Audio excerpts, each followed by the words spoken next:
The scent of ash and old sorrows clung to the stones of the royal keep. It was a smell Lyris Fawn knew better than her own. The ghost of 1,000 fires burned to warm 1,000 lords who would never know her name. Her life was measured in the scrape of a bucket on flagstones, the whisper of a rag over polished wood, and the relentless ache in her back. She was an omega, a shadow in the king's court, less than the dust motes that danced in the slivers of moonlight piercing the high, arched windows. To be seen was to be judged. To be judged was to be broken again. And so she had perfected the art of invisibility.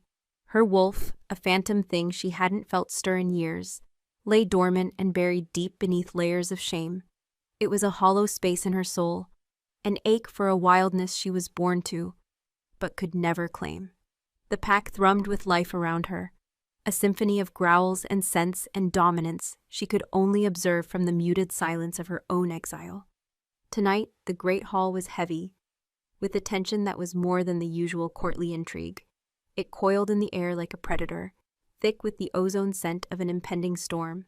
The elders of the council were present, their faces carved from granite and disapproval, their low voices a menacing drone aimed at the throne. And on that throne, a monolith of scarred power and brooding silence, sat King Thalendros. He was not a king who ruled with gilded words.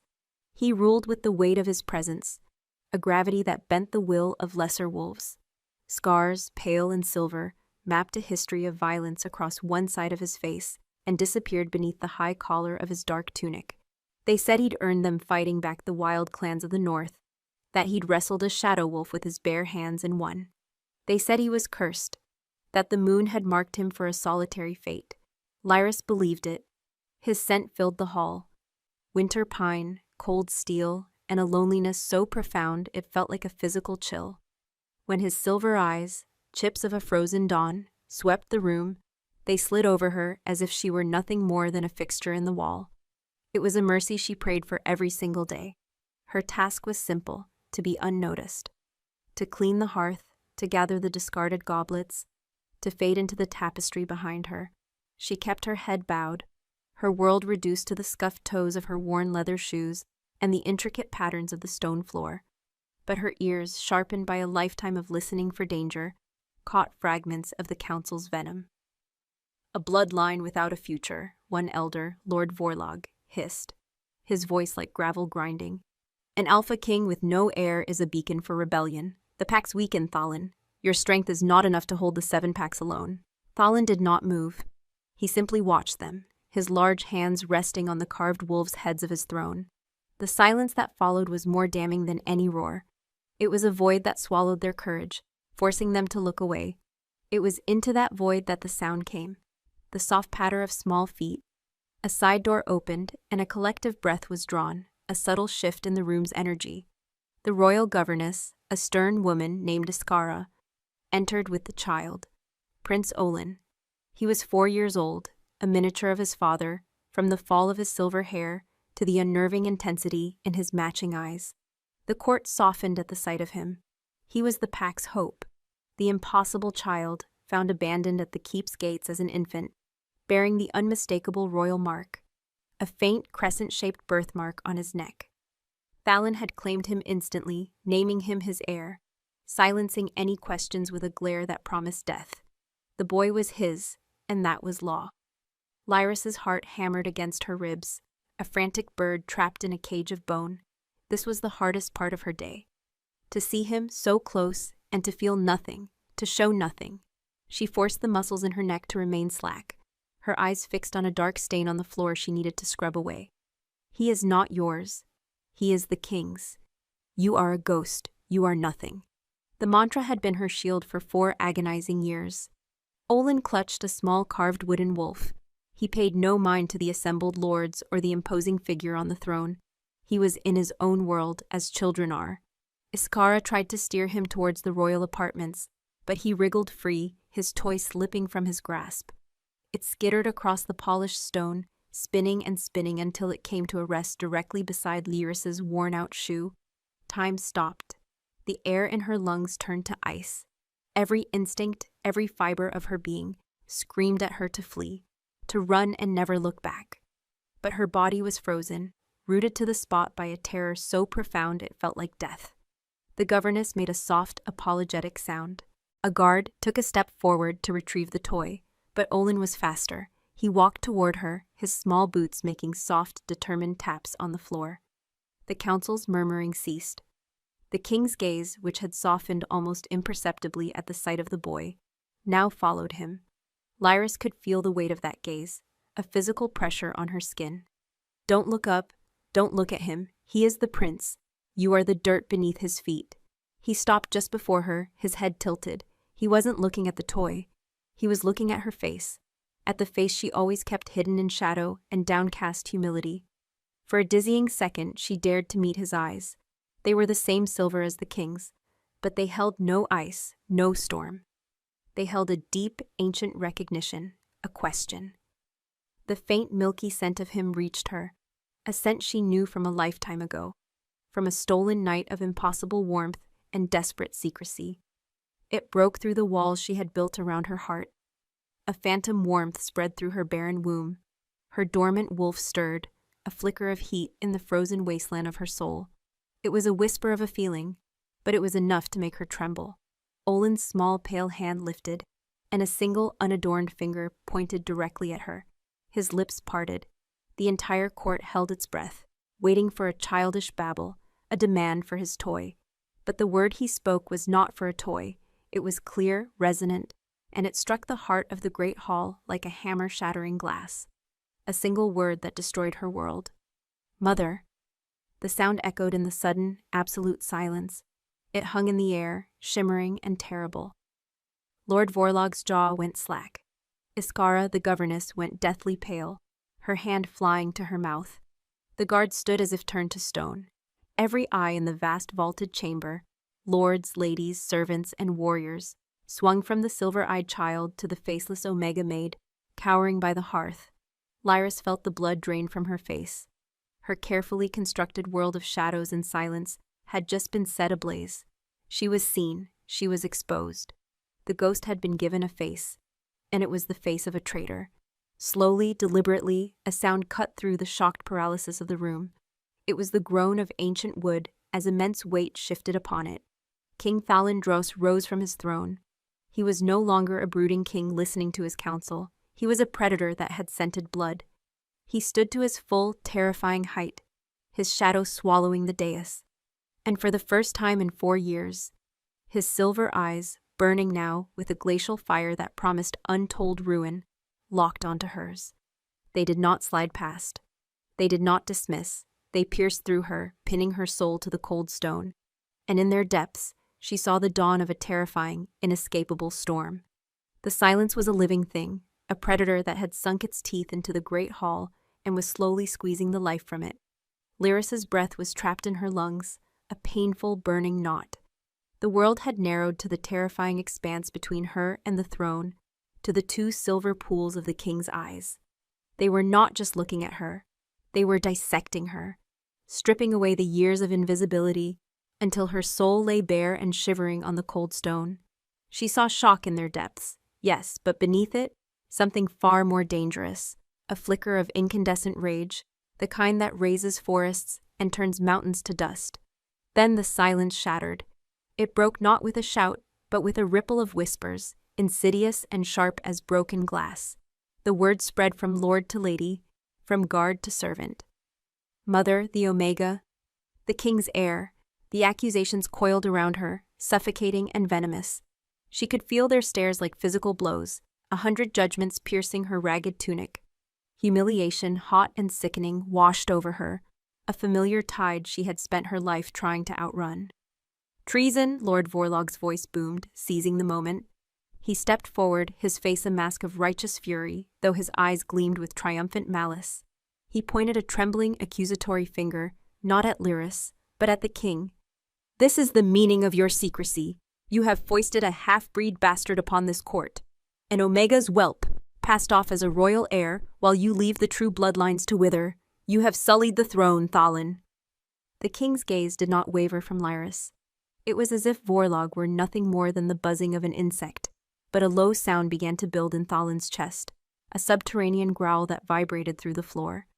The very stones seemed to tremble with it. The torches flickered as if in a sudden wind. The scent of ozone and pure, unadulterated alpha dominance flooded the hall, a physical force that pressed down on everyone, stealing the air, demanding submission. The whispers died instantly. Lord Vorlog paled, taking an involuntary step back. Thalin moved. He descended the dais steps, not with the haste of a man accused, but with the deliberate, lethal grace of a wolf stalking its prey. Each step was silent, measured, and final. He walked past the petrified governess, Iskara, who had finally managed to scoop a now wailing Olin into her arms. The child reached a small hand out, his cries of "Mama" tearing fresh wounds into Lyris's heart. She wanted to scream, to run to him, but her body was locked in place by the king's suffocating aura. He stopped directly in front of her.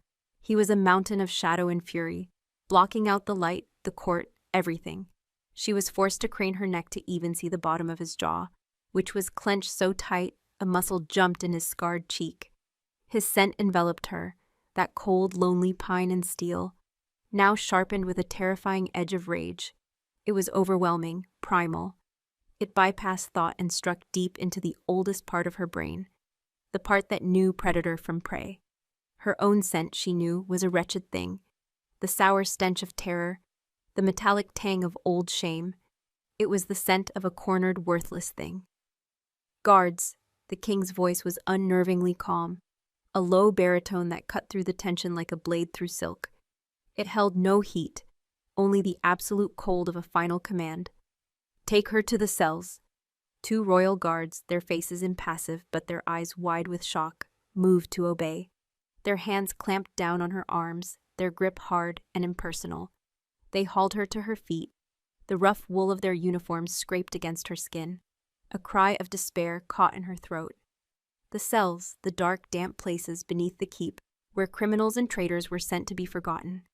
"My king," Vorlog protested, his courage returning now that the king's attention was off him. "An interrogation is required. A trial. We must know the truth of this filth." Thalin turned his head slowly, and the look he gave the old lord was utterly devoid of warmth. "You question my command in my own hall, Vorlog?" he asked, his voice dropping to a near whisper that was somehow more menacing than his growl.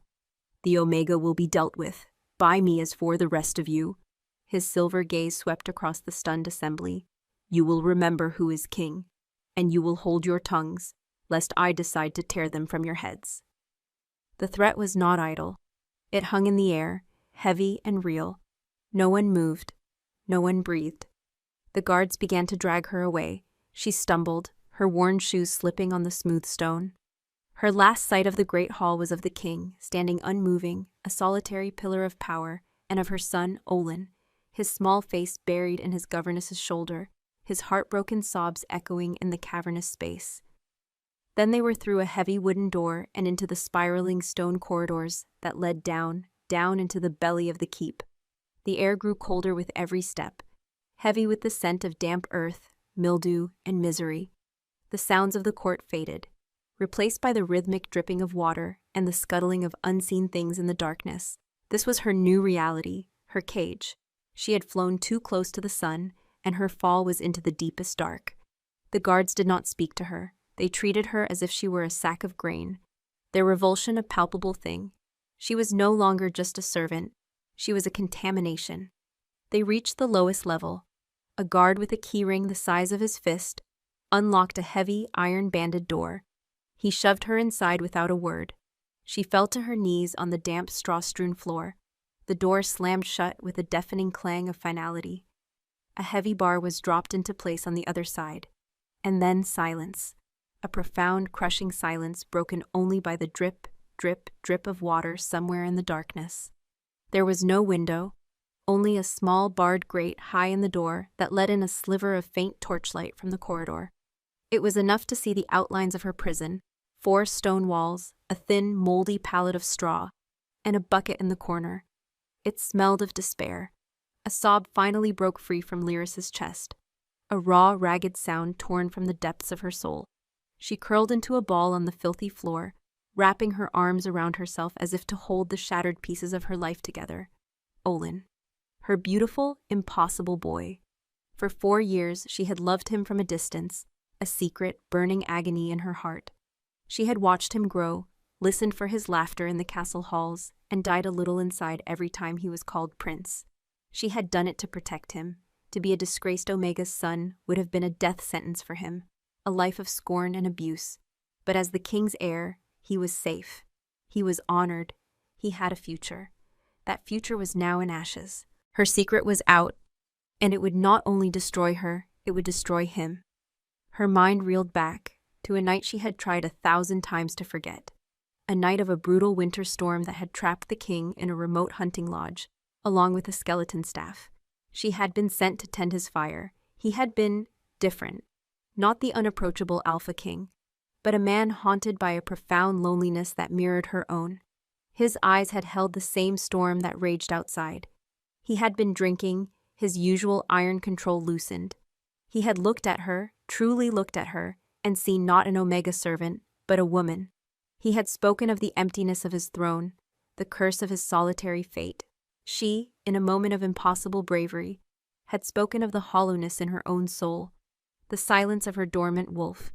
It hadn't been love. It had been a collision of 2 desperate solitudes, a shared moment of weakness under the howl of the wind, a desperate, fleeting warmth in a world of cold. When she had discovered she was with child, terror had been her only companion.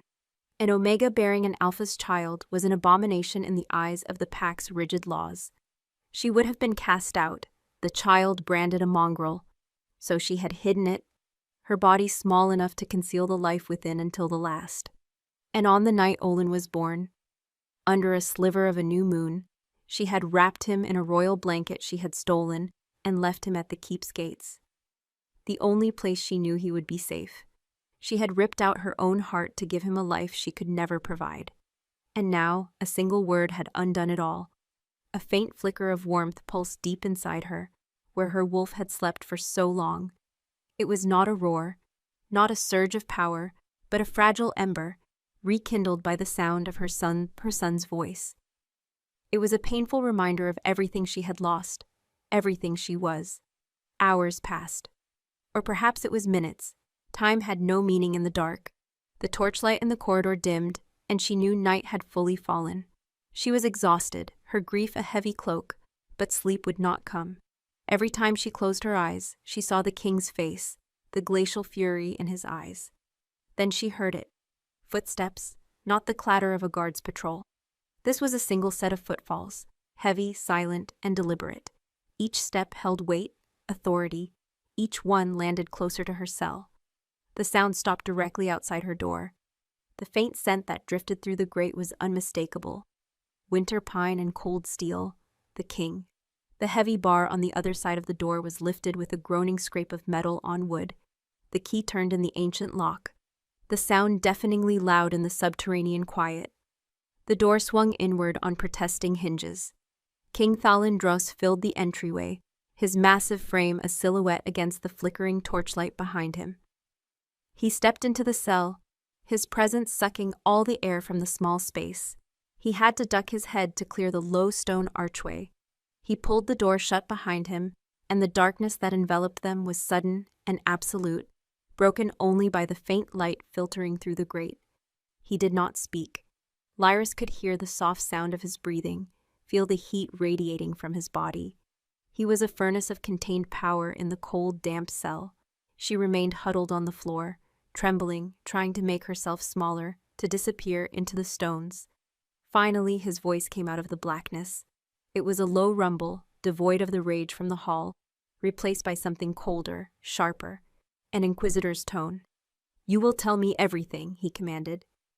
"From the beginning, and you will not lie." A long, tense pause hung between them. She could feel his silver eyes on her, even in the dark.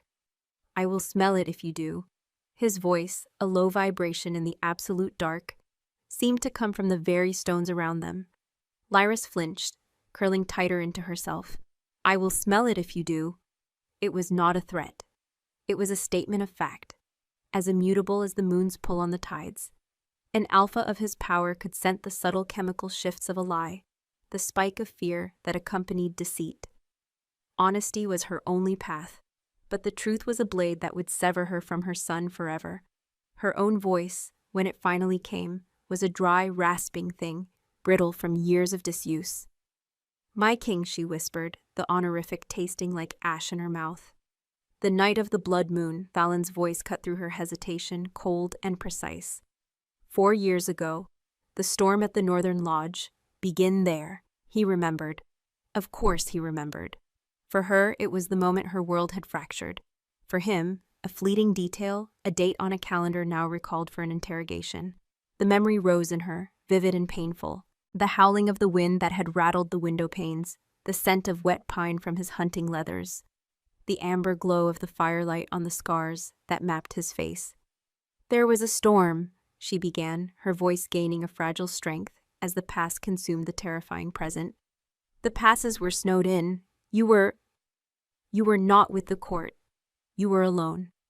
"I was not alone," he corrected, his tone flat. "You were there, tending the hearth."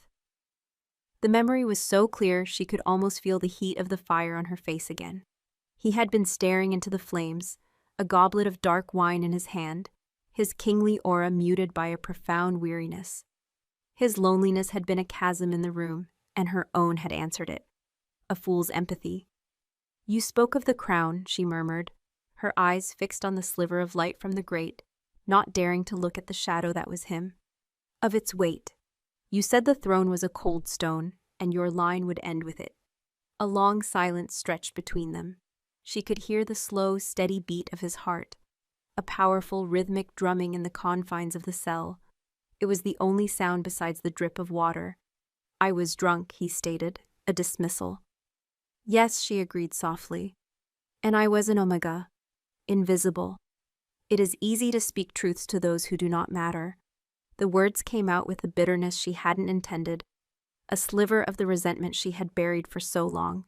His scent shifted, the sharp note of anger mellowing into something else, something deeper, more complex.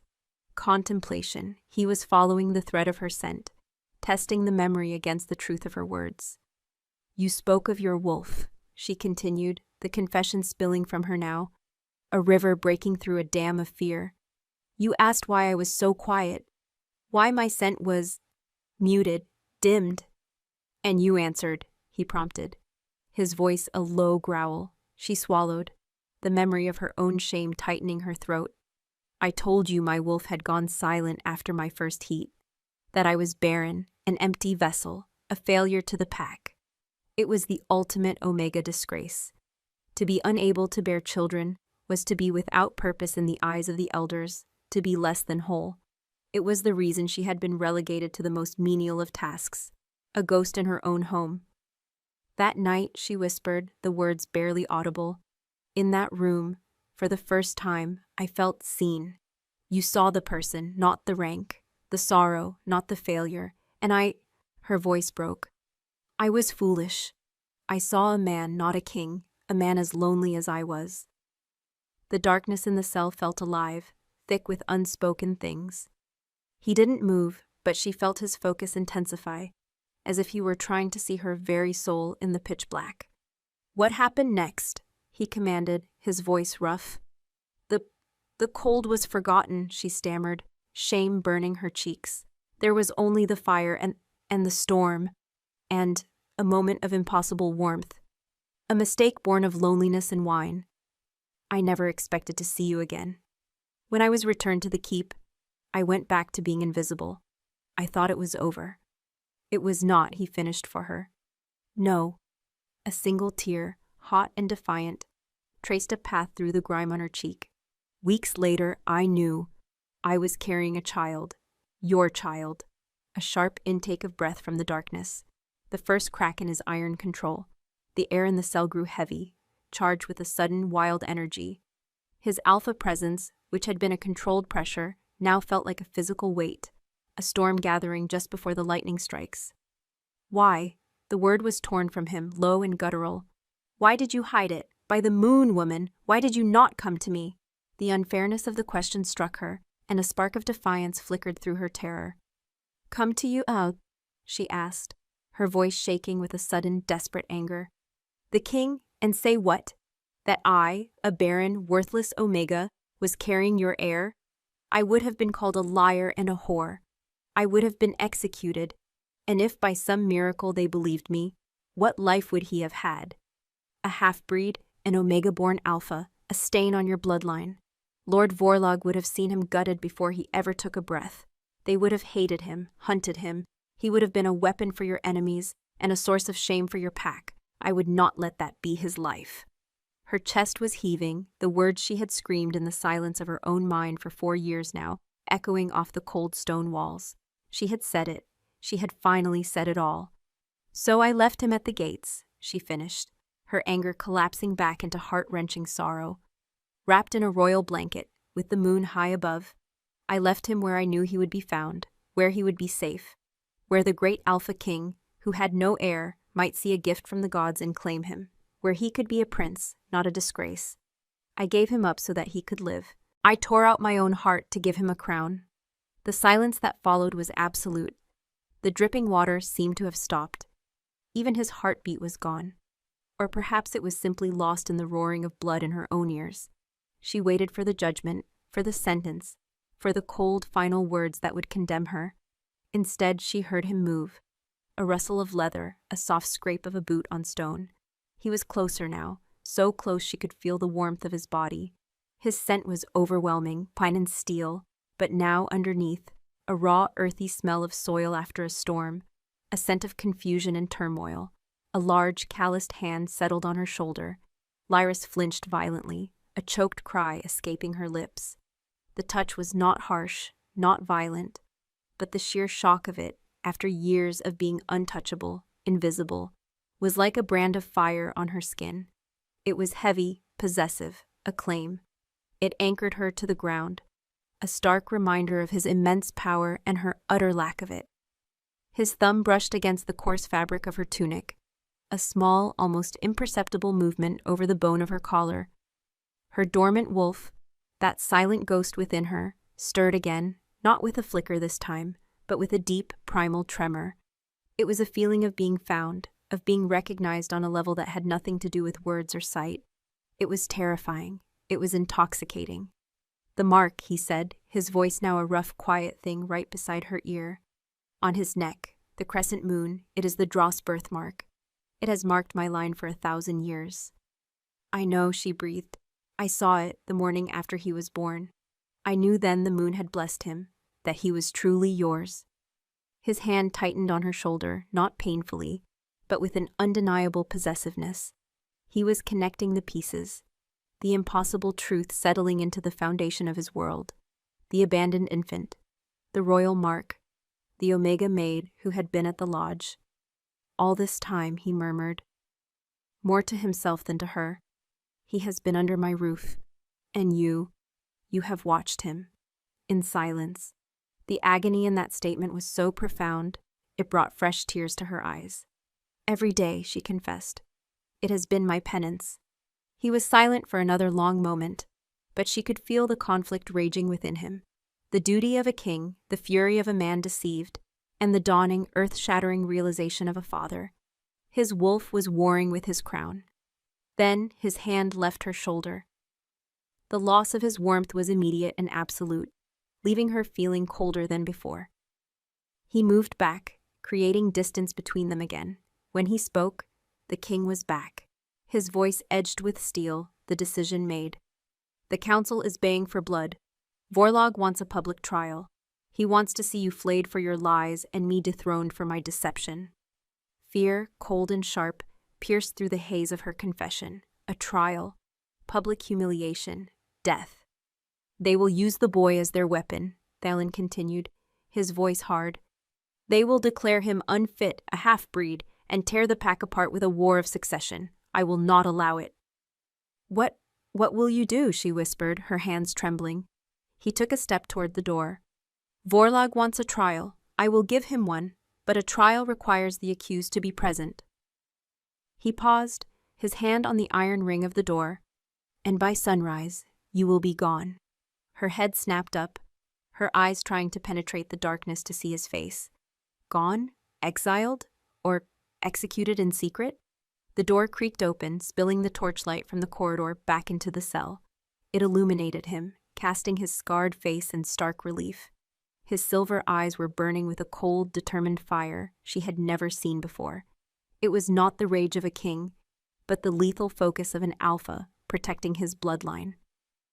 "Get up, Omega, Gimne," he commanded, his voice leaving no room for argument. "You are coming with me."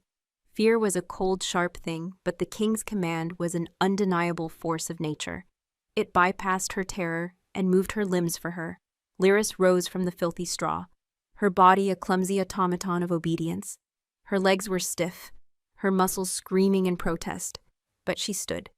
The torchlight from the corridor carved him into a figure of myth and shadow, his scarred face a mask of grim purpose. He was the Alpha King, and his will was law, written not in ink, but in blood and instinct.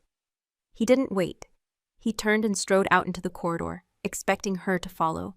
She stumbled after him, a piece of driftwood caught in the current of a powerful river. He didn't look back to see if she was there. He knew she would be. Her world had been upended, her son's life hung in the balance, and this terrifying, unreadable man was her only guide in the suffocating darkness. They did not go up, back towards the world of the living, of the court and its venomous whispers. Instead, he led her deeper into the foundations of the keep. He took a torch from a sconce, the flame casting their shadows long and dancing on the damp stone walls. He moved with a silent, unnerving familiarity through the labyrinthine passages, a place meant to be known only to the castle guards and the rats. With every step, the scent of the dungeons, of misery and mildew, faded, replaced by the smell of ancient dust and cold, undisturbed earth. He stopped before a section of wall that looked no different from the rest. Running his bare hand over the cold stone, he found a seam she never would have seen. He pressed. With a low groan of grinding rock, a section of the wall receded, revealing a narrow, black maw of a passageway beyond. The air that breathed out from it was stale, tasting of centuries of disuse. "Stay close," he ordered, his voice a low rumble that was absorbed by the oppressive silence. He stepped through, holding the torch high. She hesitated for only a second before plunging into the darkness after him. To be left behind was a fate she couldn't contemplate. The passage was tight, the walls close enough to brush both her shoulders. It sloped steadily upward, the air growing gradually fresher. The only sounds were the soft scrape of their shoes on the gritty floor and the ragged edge of her own breathing. He was a silent shadow ahead of her, his broad back a wall of darkness that blotted out the torchlight. His scent was the only constant, the only thing that felt real in this disorienting tomb, behind steel and that underlying fiercely protective note that had emerged in the cell. It was the scent of an alpha defending his territory, his bloodline. Her mind raced, a frantic torrent of questions. Where was he taking her? To a hidden execution ground? Was this his way of erasing his mistake? Of silencing the Omega who threatened his throne? But his words echoed in her thoughts. "I will not allow it." He wasn't talking about her. He was talking about the threat to Olin. This wasn't about justice or mercy. It was about strategy. She was a piece on a board, a problem to be moved, hidden, or sacrificed. And for Olin's sake, she would be whatever he needed her to be. After what felt like an eternity, the passage ended at a thick, iron-banded wooden door. Thalin set the torch in a rusted sconce on the wall and produced a heavy, archaic key from within his tunic. He unlocked the door and pushed it open. A blast of cold, clean night air hit her, and Lyris gasped. It was intoxicatingly fresh after the stale air of the tunnels. They had emerged into a small, abandoned stable yard, tucked away behind the castle's outer wall. A single, massive black destrier, already saddled, stood waiting, its breath pluming in the frigid air. The horse was a magnificent beast, all muscle and barely contained power, much like its master. The moon, nearly full, hung like a silver coin in the ink-black sky, bathing the yard in an ethereal glow. It illuminated the king as he turned to face her. His silver eyes seemed to gather the moonlight, glowing with a faint, predatory light. "We ride now," he said, his tone leaving no room for questions. He swung himself into the saddle with an easy, powerful grace. The warhorse shifted under his weight but did not protest. He looked down at her, his large hand extended. "Come." Her heart hammered against her ribs. Ride with him? The thought was terrifying. The intimacy of it, the proximity, was a violation of the rigid order that had governed her entire life. Omegas did not touch alphas, servants did not touch kings, but she had no choice. Placing her trembling hand in his felt like touching a flame. His grip was firm, his skin calloused and warm. With a single, effortless pull, he lifted her up, settling her in front of him on the saddle as if she weighed nothing. She landed against his chest with a soft jolt. Her back was pressed against the hard planes of his torso, his arm a band of iron that came around to grip the reins, effectively caging her in. The heat of his body soaked through the thin fabric of her tunic, a shocking, overwhelming warmth that seemed to sear her skin. His scent was everywhere, a thick, potent cloud of pine and cold metal that filled her lungs, making her dizzy. She could feel the steady, powerful beat of his heart against her spine. He spurred the horse, and they surged forward, out of the hidden yard and into the deep, dark woods that bordered the castle. The wind whipped her hair back, cold and sharp against her face, but she was cocooned in the impossible heat of his body. The rhythmic thunder of the horse's hooves on the frozen earth was a drumbeat counting down the moments of her old life, leaving it further and further behind. She kept her body rigid, trying to lean forward, to create even a fraction of an inch of space between them, but it was useless. With every stride of the powerful horse, she was pressed back against him. It was a torment. The phantom stirring of her wolf, which had been a faint tremor in the cell, was now a low humming vibration deep within her, awakened by the overwhelming proximity of his pure alpha power. It was a confused, primal response, part terror and part something else, something she hadn't felt in so long she couldn't name it, a feeling of being shielded, protected. They rode in silence for what felt like hours, deeper and deeper into the royal forest, a place she had only ever seen from the highest windows of the keep. The trees grew thick, their branches forming a dense canopy that blotted out the stars, leaving only the moon to light their path. Finally, he slowed the horse, guiding it into a small, hidden clearing. In the center stood a small, rustic cabin built of dark, heavy logs. It was a forester's lodge or an old hunting shelter, long abandoned by the look of it. It was utterly isolated, a secret kept by the ancient woods. He dismounted in one fluid motion and then reached up for her. His hands went to her waist, spanning it easily, and lifted her down. Her feet touched the ground, but her legs felt unsteady.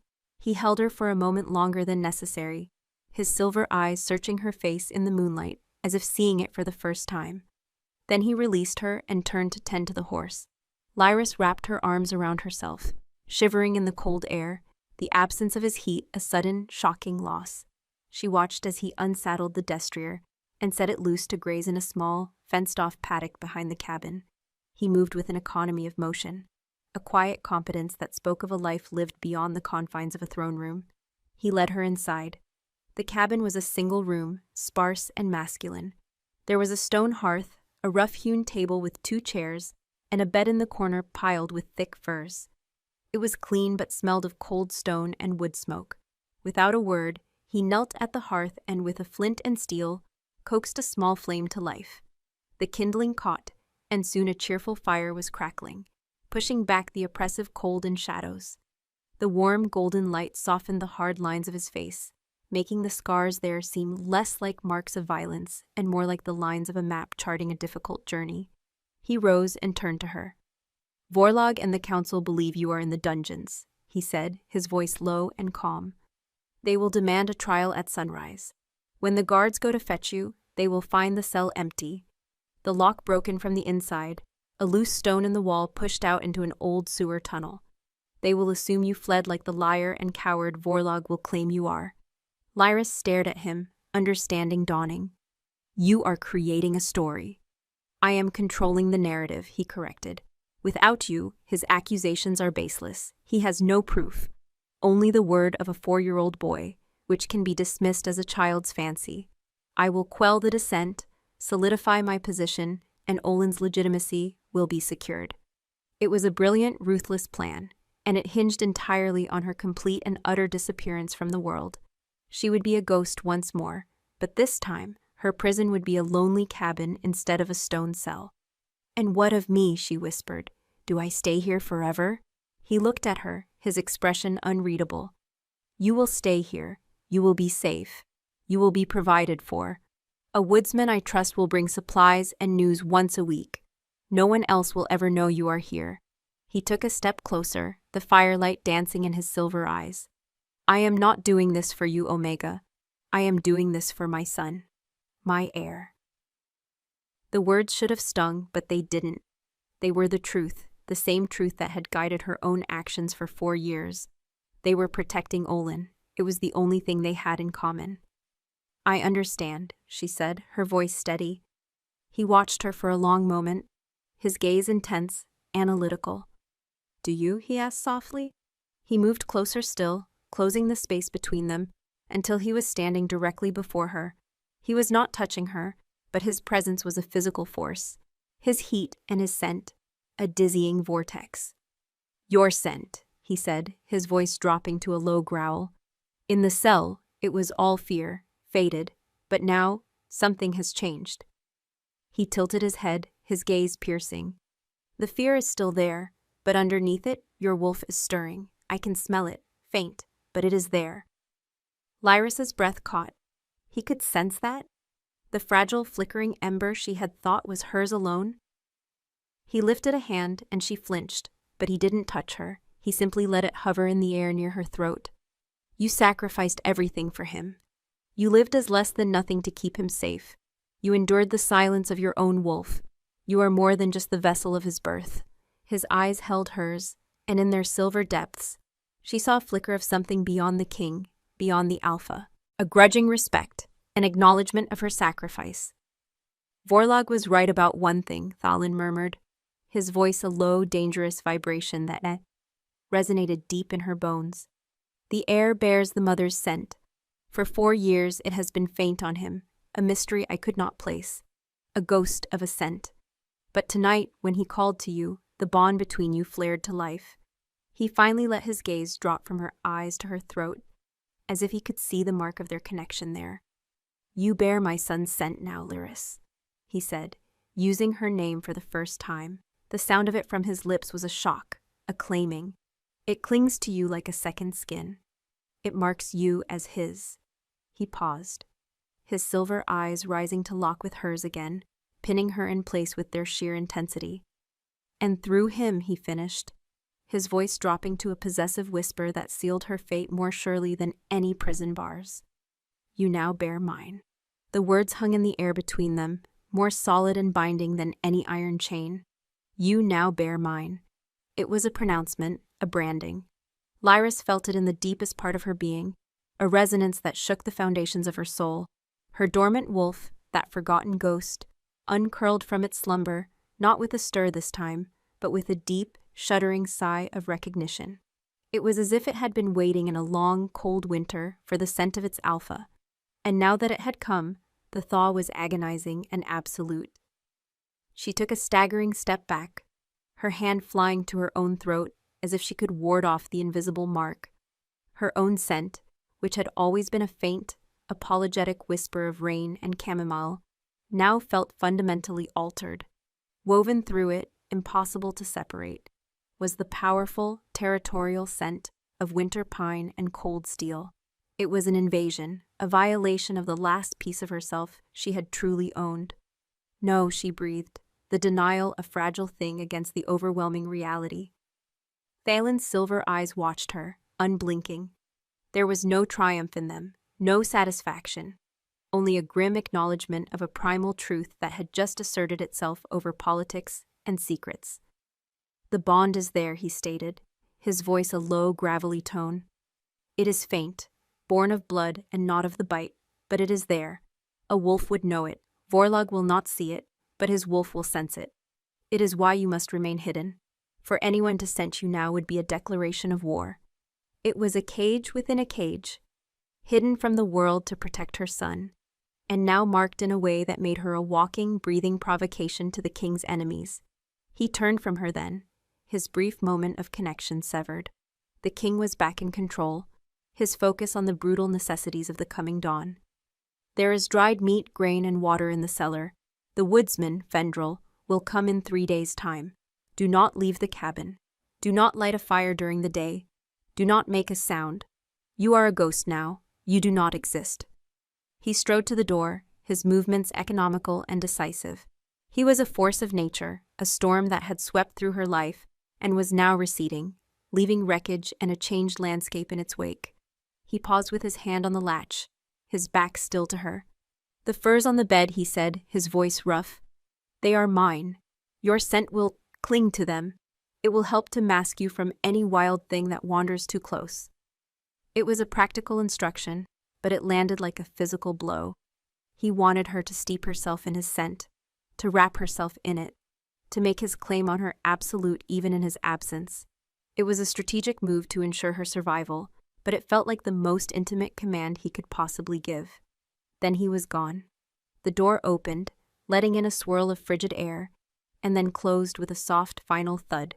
The sound of his horse's hooves, powerful and swift, faded into the silence of the forest. Lyris was left alone in the small firelit cabin, the echo of his presence so strong it felt as if he were still standing there. She was shaking, a deep, uncontrollable tremor that started in her bones. She stumbled to the bed, her legs giving way. She didn't lie on it, but sank to the floor beside it, her hands gripping the edge of the rough wooden frame. The furs he had spoken of were a dark, heavy pile, bear and wolf pelts, thick and luxurious. Tentatively, she reached out and touched one. The scent that rose from it was pure, undiluted thalin. It was him, without the anger, without the tension. It was the scent of his own private refuge, the smell of his true, solitary nature. It was overwhelming. Her wolf, awakened and raw, yearned for it. The instinct was so powerful, so primal, it terrified her. It was a craving to burrow into that scent, to find solace in the heart of the predator's den. Her human side, the part that had endured years of shame and fear, recoiled in horror. To surrender to that instinct would be to lose the last of herself. The next 3 days were a waking dream, a slow descent into a new reality. She moved through the small cabin like a specter, her world reduced to 4 log walls and a stone hearth. During the day, she obeyed his command, sitting in the cold gloom, eating the tough, salty, dried meat, and watching the dust motes dance in the slivers of light that penetrated the shuttered window. The silence was absolute, broken only by the sighing of the wind in the pines and the frantic beating of her own heart. At night, she allowed herself the fire. She would sit before it for hours, the warmth a small comfort against the profound chill of her isolation. It was in those long, dark hours that she began to feel the change most acutely. Her senses, long dulled by the muted life of a servant, were sharpening. She could smell the coming snow on the wind, a clean metallic tang. She could hear the faint, high-pitched squeak of a shrew hunting under the snow outside. The world, which had been a gray, muffled place, was slowly coming into focus with terrifying clarity. It was her wolf, reawakening, and always there was the scent. His scent on the furs, a constant low thrum in the air of the cabin, and her scent on herself, a confusing, hybridized thing she could no longer recognize as her own. She would catch a trace of it on her wrist and feel a jolt, a disorienting sense of being both herself and not herself. She was marked, claimed. On the 3rd day, as the sun was beginning its descent, painting the snow-laden forest in hues of orange and purple, she heard it, the crunch of boots on snow. Her heart leaped into her throat. Every instinct screamed at her to hide, to douse the fire, to become one with the shadows. She pressed herself against the wall beside the door, her breathing shallow, her newly honed senses straining. The footsteps were heavy, steady. They stopped outside the door, a moment of tense silence, and then a soft, respectful knock. "The king sends me," a low, gruff voice said. It held no threat. Lyris's breath escaped her in a shaky exhale. Fendrel, the woodsman, slowly her trembling hands unlatched the door and pulled it open just a crack. The man standing there was built like an old oak, broad and weathered. A thick, gray-streaked beard covered the lower half of his face, and his eyes, when they met hers, were kind but wary. He held a large burlap sack in one hand and a freshly dressed rabbit in the other. He averted his gaze quickly, fixing it on the doorframe beside her head. He had clearly been given his orders. I have supplies, he said, his voice the rumble of shifting rocks. And word from the keep. She opened the door wider, and he stepped inside, bringing the cold and the scent of the forest with him. He set the sack on the floor and hung the rabbit from a hook near the hearth. He kept a respectful distance, his deference so profound it was almost uncomfortable. He was not looking at an omega. He was looking at the king's something, a secret he knew better than to question. The king? She asked, her voice a croak. He is well, Fendrel answered, his eyes still fixed on the wall. He played his part. Raged in the throne room about the treacherous Omega's escape. Lord Vorlog demanded the castle be torn apart to find you. The king allowed it, knowing they would find nothing. Vorlog looks a fool. His accusations have lost their teeth for now. The council is unsettled, but they fear the king's wrath more than they trust Vorlog's ambition. Relief washed over her, so potent it made her dizzy. The plan had worked. Fallon had been right. Olin was safe. And the prince? She whispered, the name a prayer on her lips. Olin? At this, the woodsman's guarded expression softened. A flicker of pity entered his eyes, and he finally met her gaze. The boy is quiet. He does not laugh. The governess says he asked for you. The words struck her like a physical blow, knocking the air from her lungs. She staggered back, pressing a hand to her mouth to stifle a sob. Olin, her sweet boy, he was looking for her. He was hurting. The careful, cold logic of her sacrifice, of her imprisonment, shattered into a million pieces of pure maternal agony. What good was a crown if the child who wore it was broken-hearted? He calls for his mother, Fendrel added, his voice gentle now, laced with a sorrow that was not his own. The king stays with him every night until he falls asleep. He holds the little wooden wolf you must have carved for him. He will not let it go. A raw, keening sound tore itself from her throat. The wooden wolf. A simple, clumsy thing she had whittled from a piece of firewood in stolen moments, leaving it where she knew he would find it. A secret gift, a mother's touch across an impassable divide. And he knew he had kept it. The woodsman, seeing her distress, bowed his head awkwardly. I have said too much. The king's orders were only to bring supplies and tell you that the plan holds. He backed toward the door. I will return in a week's time. He slipped out as quietly as he had arrived, leaving her alone once more. But the cabin no longer felt like a sanctuary. It was a cage, and its bars had been forged from her son's own sorrow. She sank to her knees before the fire, the tears she had held back for 4 years finally falling, hot and silent. The king's plan had saved Olin's title, his future, but it was starving his heart. And she was the one locked away with the key. Her gaze fell upon the wolf pelts piled on the bed, his scent, the bond, a mark of possession she had railed against. But now a new, desperate thought bloomed in the darkness of her despair. A bond was a connection, a tie that stretched across distance. If he could smell her wolf stirring, if the bond was real, then perhaps it worked both ways. She reached out, her hand trembling, and pulled one of the heavy furs into her lap. She buried her face in it, inhaling the deep, primal scent of the Alpha King, the father of her child. She did not fight the instinct this time. She surrendered to it, letting the scent fill her, letting her reawakened wolf answer its call. She focused all her will, all her love, all her desperate, aching sorrow for her son, and pushed it down that fragile, shimmering thread of connection. A silent scream from one heart to another. A mother's desperate prayer sent out into the cold, lonely night. I am here, my son. I am here. The king's solar was a cage of shadows and silence. Maps of the 7 territories lay sprawled across a massive oak table, their borders drawn in faded ink, their mountain ranges rendered in stark, unforgiving charcoal. Thalen stood before the hearth, one hand braced against the cold stone of the mantelpiece, the other clenched into a fist at his side. The fire was dying, its embers glowing like the resentful eyes of cornered animals. Outside, a bitter wind howled around the turrets of the keep, a mournful sound that echoed the hollow ache in his chest. His plan had worked. On the surface, it was a masterstroke of political theater. He had feigned a rage that felt frighteningly real, his roars of fury at the Omega's escape shaking the very foundations of the Great Hall.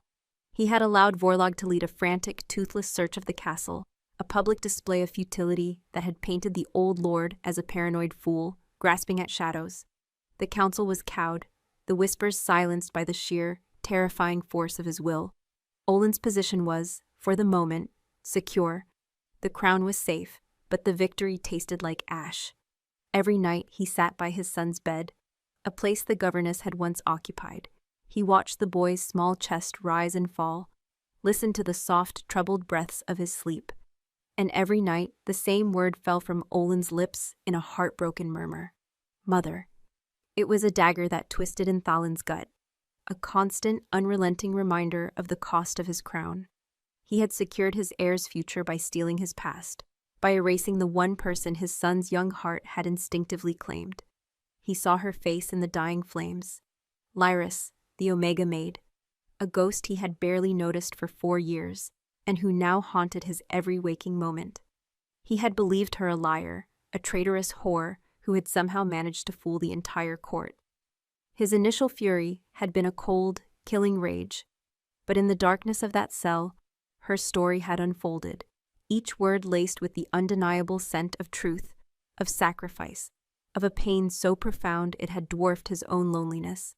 She had torn out her own heart to give their son a throne, and he, in turn, had locked her away to protect it. They were two sides of the same brutal coin. A tremor, faint and unexpected, ran through him. It was not physical, but something deeper, a disturbance in the core of his being. He straightened, his head tilting, his senses reaching. It was the bond, the faint ghostly thread that now connected him to her. It was humming, vibrating with the frequency of pure, unadulterated anguish. It was her sorrow, her despair. A wave of emotion so powerful it traveled across the miles of frozen forest to crash against the shores of his soul. He felt a sudden, inexplicable pang of loss, a mirror of her own grief. It was an echo of her love for their son, a raw maternal agony that was both alien and deeply familiar. His own wolf, a beast of iron control and solitary instinct, paced restlessly within him. It recognized the scent of its mate's distress. The words surfaced in his mind, unbidden and shocking. Mate. No, she was an Omega. He was the king. Theirs was not a bond of choice or ceremony, but an accidental, inconvenient tether of blood and biology.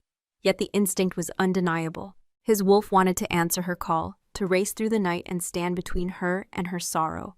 He slammed his fist against the stone mantle. The impact sent a jarring shock up his arm, but the physical pain was a welcome distraction from the emotional turmoil. He was a king. His duty was to the pack, to the stability of the 7 territories, not to the emotional whims of a hidden Omega or the primal urges of his own wolf.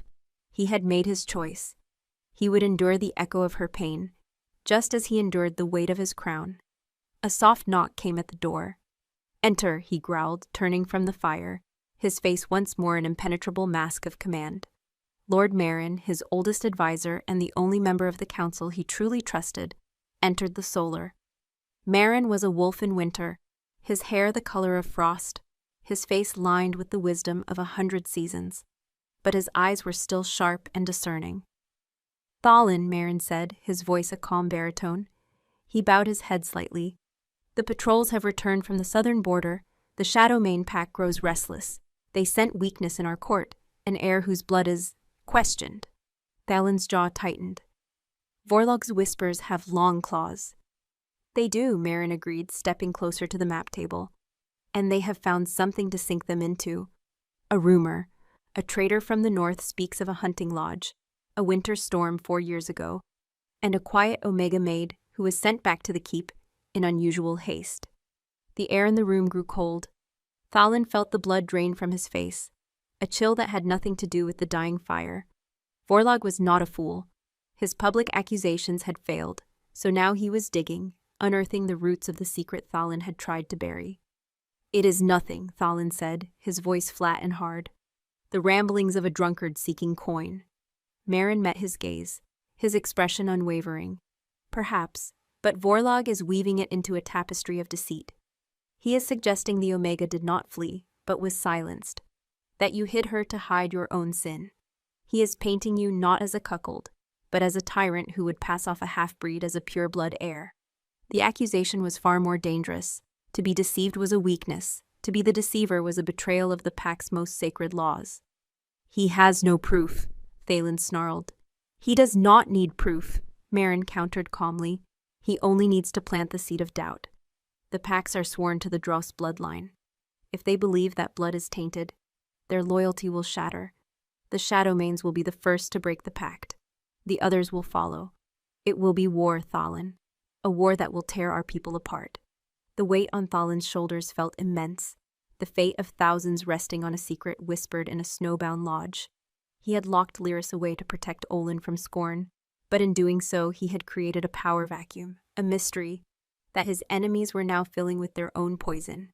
His strategy of control was failing. He looked at the map, at the sprawling territories held together by oaths and the strength of his name. A name Vorlog was now trying to turn to mud. There was only one way to silence the rumors, one way to reassert his authority beyond any shadow of a doubt: the truth, but a truth delivered on his terms.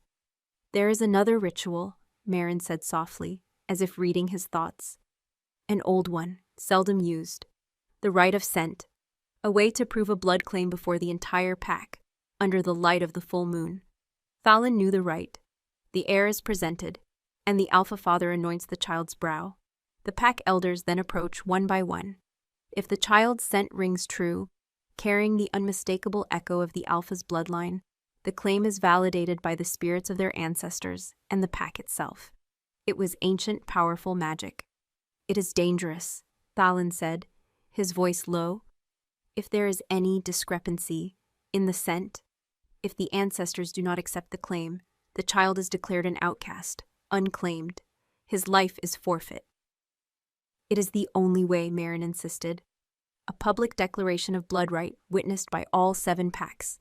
It will silence Vorlog forever and bind the territories to Olin so fiercely that no rumor could ever break the bond." Thalen stared into the embers, his mind racing. Lyris, the bond. Her scent was now woven with his through Olin.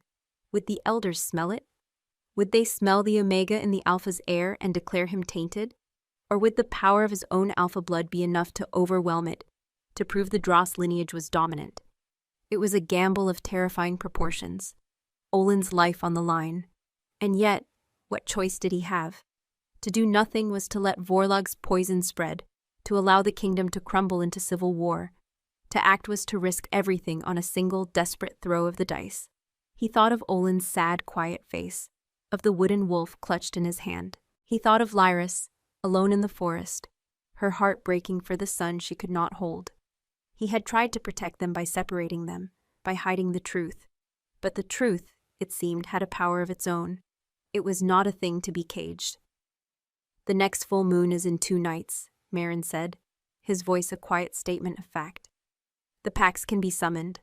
Thalen turned from the fire, his decision made. The path of the king was not the path of the heart. It was the path of sacrifice. He had sacrificed his own happiness for the crown long ago. Lyris had sacrificed her freedom for her son. Now he would be forced to sacrifice his son's safety for the sake of the kingdom. "Send the summons," he commanded, his voice devoid of all emotion, a cold, hard instrument of his will. "Tell them the king will prove his heir. Tell them to prepare for the rite of scent." Marin bowed his head, a look of grim relief on his face. "It will be done, my king." He turned and left the solar, leaving Thalen alone once more with the shadows and the weight of his impossible choice. He walked to the window and looked out at the dark, sprawling forest. Somewhere out there, she was sending her sorrow down the bond that tied them together. He wondered if she could feel the cold terror that was now gripping him.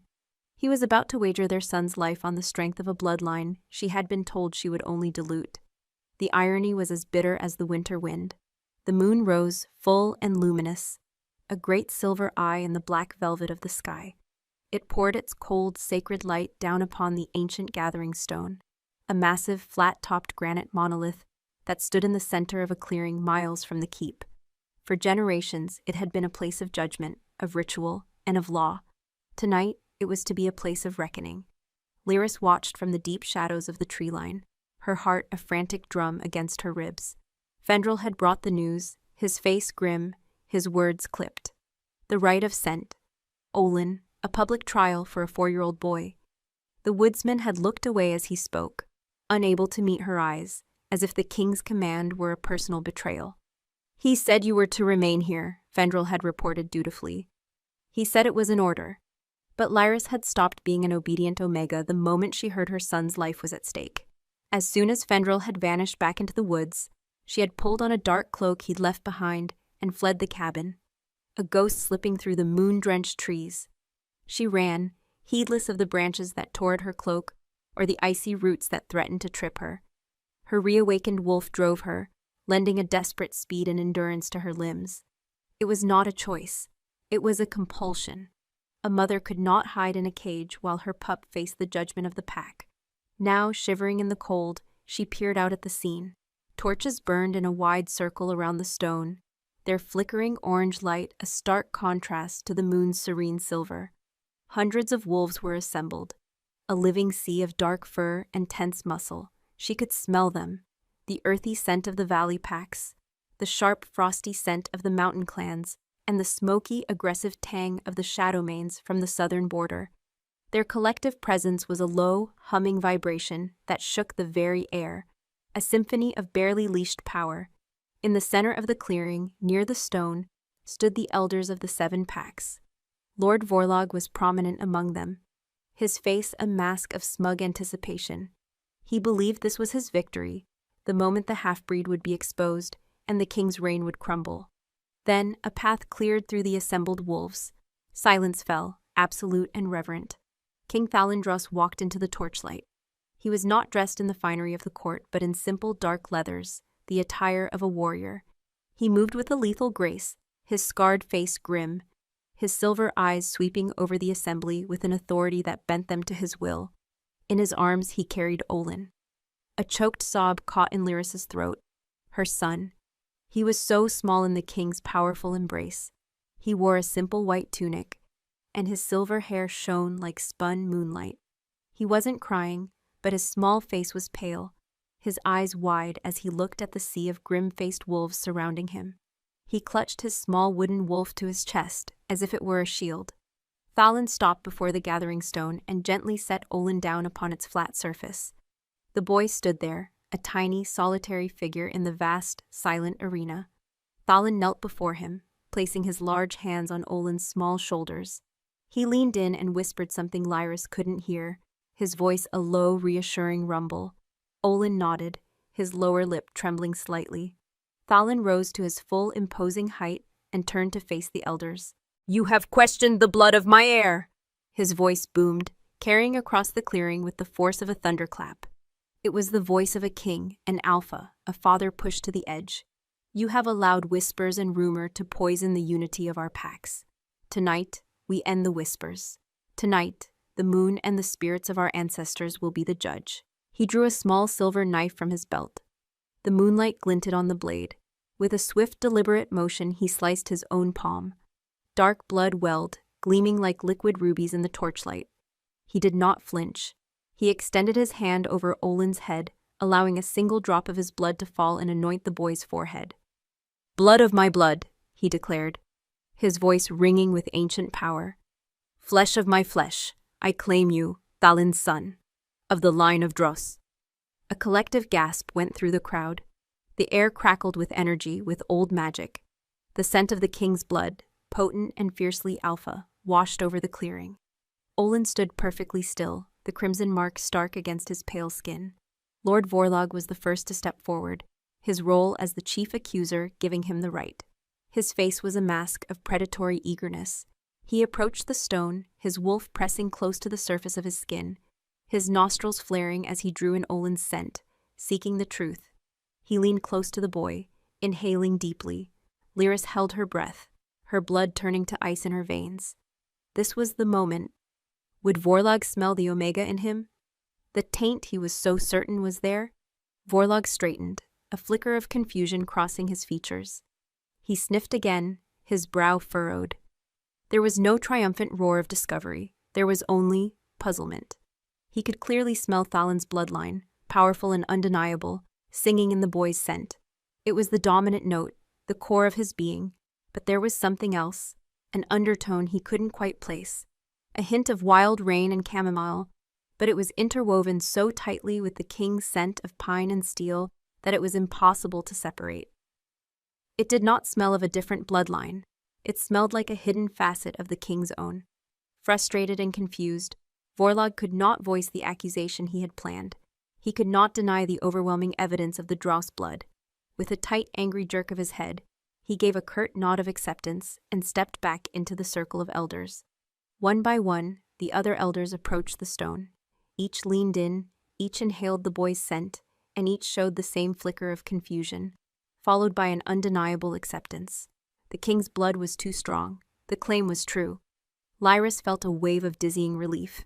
He had done it. Thalin's sheer power, his pure alpha blood, had been enough to overwhelm her own lesser lineage in their son's scent. Olin was safe, but the rite was not over.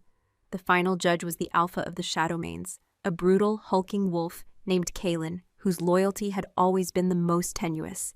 He was a creature of pure instinct, less concerned with politics than with primal strength. He stalked towards the stone, his eyes, burning gold in the torchlight, fixed on Olin. He did not lean in with courtesy. He lowered his massive head and inhaled the boy's scent with a deep, guttural growl, his senses seeking any sign of weakness, any flaw. And then it happened. As Kaelin drew his deep breath, a sudden gust of wind swept through the clearing, swirling from the dark forest where Lyris hid. It carried her scent with it, the scent of her fear, her desperation, and her overwhelming, all-consuming love for her child. A scent that was no longer just hers, but was now irrevocably marked by the king. It was the missing piece of the puzzle, the mysterious undertone in Olin's own scent, now presented in its raw, pure form.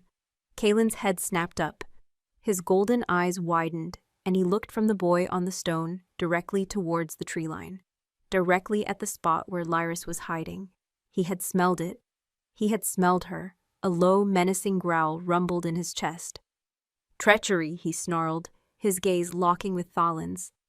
"The mother, the Omega ghost. She is here. Her scent is on the wind. The boy reeks of her. He is tainted." Panic erupted.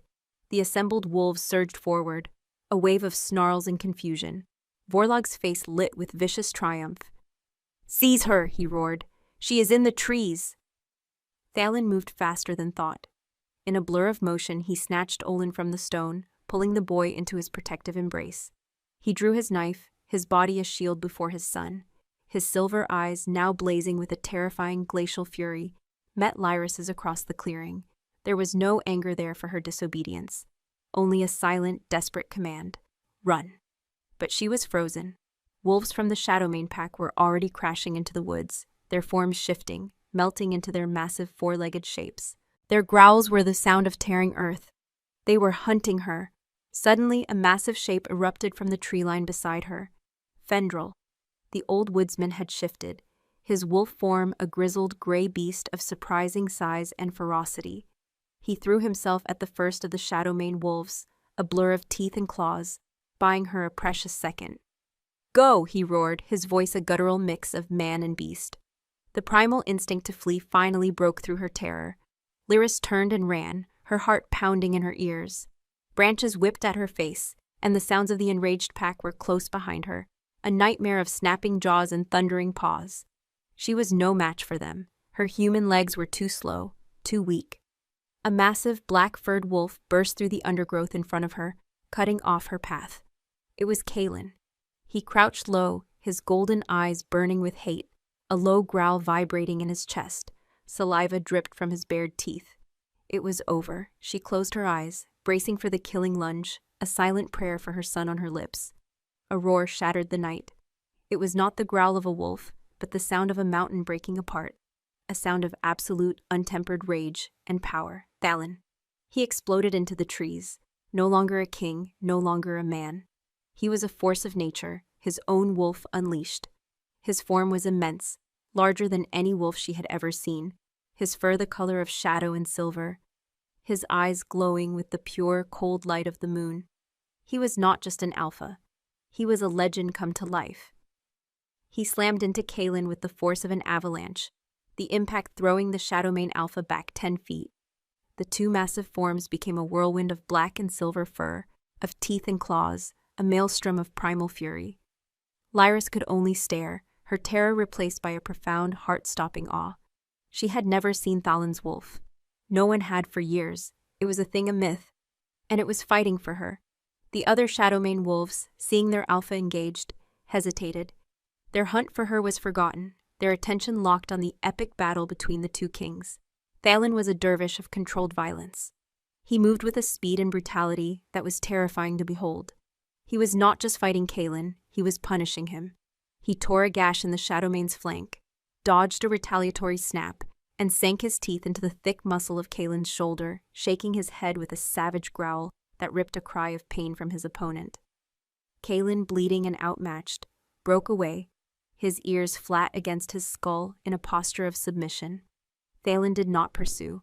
He stood over the defeated Alpha, his massive chest heaving, his silver eyes burning with a possessive fire that swept over Kaelin, over the other wolves, and finally came to rest on her. He had not just defeated a rival, he had made a statement. He stepped forward, his huge form radiating an aura of absolute dominance that forced every wolf in the clearing, friend and foe alike, to lower their heads in submission. He walked past the cowering Kaelin, past the stunned elders, and came to a stop directly in front of Lyris. He was still in his wolf form, a magnificent, terrifying creature of shadow and moonlight. He lowered his massive head, his silver eyes locking with hers. He was not looking at a disgraced Omega. He was looking at something he had just fought and bled to protect. Then he did something that shattered the last vestiges of the old world. He leaned forward and gently, possessively, nudged her side with his massive head, marking her with his scent, with his blood. And as the entire pack watched in stunned silence, a low, rumbling growl of pure, undeniable ownership rose from his chest, a sound that echoed through the forest and sealed their fate forever. It was not a word, but every wolf there understood its meaning perfectly. Mine. The word echoed in the sudden, profound silence of the forest clearing. Mine. It was not a plea, nor a negotiation. It was a statement of fact, a seismic shift in the world's foundation, spoken in the ancient guttural language of the wolf. Every head was bowed. Every wolf, from the lowest-ranking pack member to the highest elder, was held captive by the sheer, suffocating weight of Thalin's dominance. He stood before Lyris, a creature of myth and moonlight, his massive silver and shadow form, a living bulwark between her and the world that had tried to tear her apart. Slowly, with a control that was more terrifying than his rage, the great wolf began to recede. Bones shifted, muscles contracted, and the primal form melted away, leaving the man in its place. Thalin stood before them all, naked from the waist up, his scarred torso gleaming with sweat in the torchlight. Blood from a dozen minor cuts dripped from his arms, but he seemed not to notice. His silver eyes, burning with the last embers of his wolf's fire, were fixed only on her. He held out his hand. It was the same hand he had offered in the stable yard, the hand that had pulled her from the shadows into his world. This time she did not hesitate. Her own hand, small and trembling, fit inside his. His fingers closed around hers, a warm, possessive grip that was both a comfort and a claim. He drew her forward, out of the shadows of the trees and into the ring of torchlight, placing her at his side before the entire assembly. He did not hide her. He presented her. Lord Vorlog, his face the color of spoiled milk, finally found his voice. "Madness!" he spat, his body trembling with impotent rage. "You would defy the sacred laws? And Omega Yukui, you cannot." "I can," Thalin's voice cut through the old lord's tirade, as cold and sharp as the edge of a winter ass. "And I have. The law is what I say it is. The moon has borne witness. My wolf has made its claim." He turned his glacial gaze upon Vorlog, and the temperature in the clearing seemed to drop 10 degrees. "You who would have used my son's life as a stepping stone to power, you who value ambition over blood and loyalty, you have no place here." He did not shout. He did not need to. His quiet words were a death sentence. "You are stripped of your title, your lands, and your name. You are exiled. Leave my territory by sunrise, or my wolves will hunt you down, as the rogue you are." Vorlog's jaw worked, but no sound came out. Defeated, shamed, and utterly broken, he turned and stumbled away, swallowed by the darkness, his political life over. A ripple of fear and awe went through the assembled packs. They had just witnessed the forging of a new age. Thalen's attention then fell upon Kalen. The Shadowmane Alpha, now back in his human form, knelt on the forest floor, his head bowed, blood matting his dark hair. "You challenged my blood," Thalen said, his voice hard. "You hunted my mate." "I was wrong," Kalen bit out, the words tasting like poison. "Your claim is true. The Omega, she is under your protection. I yield." It was a total, unconditional surrender.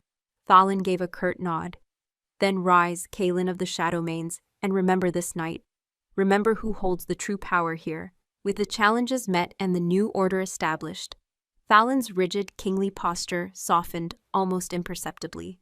His gaze found the gathering stone. Olin was still there, now held in the safe, sturdy arms of Lord Marin. The boy's wide, silver eyes were fixed on Lyris, a look of pure, unadulterated hope dawning on his small face. Thalen led Lyris toward the stone. The sea of wolves parted before them, their deference absolute. He stopped before his son, and for the first time, he smiled. It was a small, weary thing, but it transformed his scarred face. "Olin," he said, his voice now gentle, "go to her." Marin lowered the boy to the ground. For a second, Olin hesitated, as if he couldn't believe it was real. Then his face broke into a radiant, tearful smile. "Mother," he cried, the word now a celebration, a song. He ran. He launched himself into Lyris's arms as she fell to her knees to receive him. Her arms wrapped around his small, warm body, and she held him as if she would never let go. She buried her face in his silver hair, inhaling his sweet, milky scent, now so perfectly harmonized with her own. Sobs of pure, cathartic joy shook her body. 4 years of silent agony, of aching emptiness, washed away in the torrent of her tears. He was real. He was hers. He was safe. "I knew you would come," he whispered into her neck, his small arms clinging to her tightly. "Papa said you were a ghost, but I knew you were real." She pulled back, her hands framing his face, her thumbs wiping away his tears.